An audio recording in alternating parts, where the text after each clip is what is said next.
On revoit la première période pour ce quart de finale. C'est parti à 100 à l'heure avec un engagement incroyable. On rappelle un premier carton jaune au bout de 20 secondes seulement. Et les Lyonnais vont être les plus incisifs offensivement. Cédric, ici on voit la première frappe de Melvin Barr. Et puis ça va continuer avec Maxwell Cornet notamment. Alors celle-ci elle passe juste au-dessus. Mais on va voir que la prochaine fois Maxwell Cornet va être tout près du but. Voilà, celle-ci on voit la belle louche de Dubois pour Cornet qui sur ce contrôle, on va dire, se met en bonne position et rate de peu le cadre. Et les Lyonnais donc toujours à l'offensive avec notamment Memphis Depay. Il y aura eu cette intervention du gardien polonais de l'AS Monaco pour empêcher le but de Paqueta. Dans cette première période, on l'a dit, beaucoup d'engagement et un peu de nervosité aussi sur les bancs. Rudy Garcia va être expulsé par l'arbitre Stéphanie Frappard. Il s'installe désormais en tribune. Rudy Garcia et là voici l'occasion pour Maxwell Cornet. Sur son pied droit, ça touche le poteau extérieur.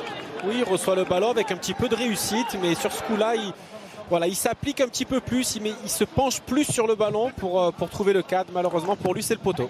Et derrière, eh bien, les Lyonnais vont insister avec sur ce corner la tête du Brésilien Marcelo, repoussé là aussi par le même poteau. Même si le ballon revient en jeu, les Lyonnais ne parviendront pas ensuite à trouver le but. Et les Lyonnais de plus en plus pressants, de plus en plus dangereux face au but de l'AS Monaco. Et dans les 10 dernières minutes, encore une fois, sur une remise de Depay, la reprise de Cacré sur le haut de la transversale. Oui, Cacré qui a l'instinct, hein, il ne cherche pas à comprendre, il voit ce ballon, il fait le geste quasiment parfait. Hein. Après, ça se joue à quelques centimètres. L'AS Monaco n'aura pas eu de situation dangereuse à se mettre sous la dent. Par contre, les Lyonnais, encore une fois sur un débordement avec Depay et la tête, elle était difficile à exploiter.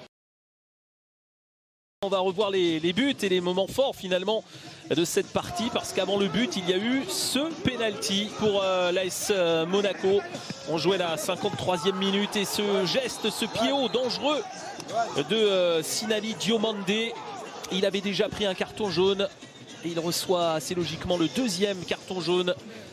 Il laisse ses partenaires à 10 et il provoque ce penalty marqué par Wissam Ben Yedder, alors que les Lyonnais avaient pourtant dominé, maîtrisé la première période en frappant 3 fois les poteaux et la barre, mais sans réussite.